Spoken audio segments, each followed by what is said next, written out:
Welcome to Operation Divine Reading. Mark chapter 6. Then he went out from there and came to his own country, and his disciples followed him. And when the Sabbath had come, he began to teach in the synagogue. And many hearing him were astonished, saying, "Where did this man get these things? And what wisdom is this which is given to him, that such mighty works are performed by his hands? Is this not the carpenter, the son of Mary, and brother of James, Joseph, Judas, and Simon? And are not his sisters here with us?" So they were offended at him.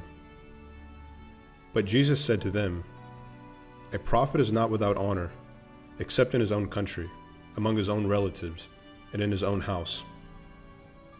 Now he could do no mighty work there, except that he laid his hands on a few sick people, and healed them. And he marveled because of their unbelief. Then he went about the villages in a circuit, teaching. And he called the 12 to himself, and began to send them out, 2 by 2, and gave them power over unclean spirits. He commanded them to take nothing for the journey, except a staff, no bag, no bread, no copper in their money belts, but to wear sandals, and not to put on 2 tunics. Also he said to them, "In whatever place you enter a house, stay there till you depart from that place. And whoever will not receive you, nor hear you, when you depart from there, shake off the dust under your feet as a testimony against them. Assuredly, I say to you, it will be more tolerable for Sodom and Gomorrah in the day of judgment than for that city." So they went out and preached that people should repent. And they cast out many demons, and anointed with oil many who were sick, and healed them. Now King Herod heard of him, for his name had become well known. And he said, "John the Baptist is risen from the dead, and therefore these powers are at work in him." Others said, "It is Elijah." And others said, "It is the prophet, or like one of the prophets." But when Herod heard, he said, "This is John, whom I beheaded. He has been raised from the dead." For Herod himself had sent and laid hold of John, and bound him in prison for the sake of Herodias, his brother Philip's wife. For he married her, because John had said to Herod, "It is not lawful for you to have your brother's wife." Therefore Herodias held it against him, and wanted to kill him. But she could not, for Herod feared John, knowing that he was a just and holy man, and he protected him. And when he heard him, he did many things, and heard him gladly. Then an opportune day came, when Herod on his birthday gave a feast for his nobles, the high officers, and the chief men of Galilee. And when Herodias' daughter herself came in and danced, and pleased Herod and those who sat with him, the king said to the girl, "Ask me whatever you want, and I will give it to you." He also swore to her, "Whatever you ask me, I will give you, up to half my kingdom." So she went out and said to her mother, "What shall I ask?" And she said, "The head of John the Baptist." Immediately she came in with haste to the king and asked, saying, "I want you to give me at once the head of John the Baptist on a platter." And the king was exceedingly sorry. Yet, because of the oaths and because of those who sat with him, he did not want to refuse her. Immediately the king sent an executioner and commanded his head to be brought. And he went and beheaded him in prison, brought his head on a platter, and gave it to the girl. And the girl gave it to her mother. When his disciples heard of it, they came and took away his corpse, and laid it in a tomb.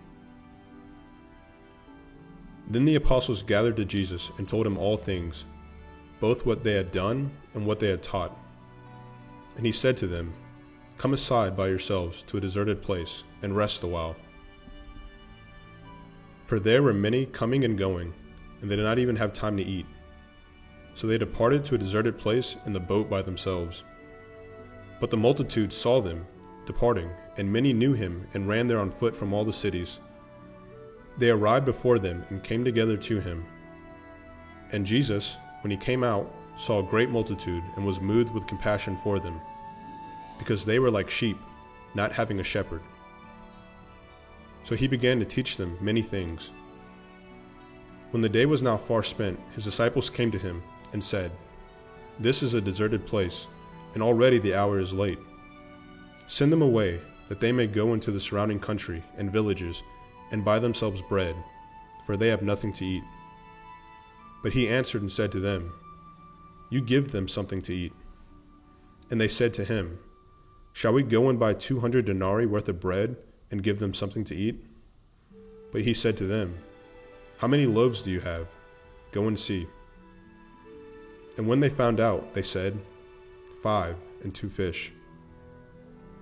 Then he commanded them to make them all sit down in groups on the green grass. So they sat down in ranks, in hundreds and in 50s. And when he had taken the 5 loaves and the 2 fish, he looked up to heaven, blessed and broke the loaves, and gave them to his disciples to set before them. And the 2 fish he divided among them all. So they all ate and were filled. And they took up 12 baskets full of fragments, and of the fish. Now those who had eaten the loaves were about 5,000 men. Immediately he made his disciples get into the boat and go before him to the other side, to Bethsaida, while he sent the multitude away.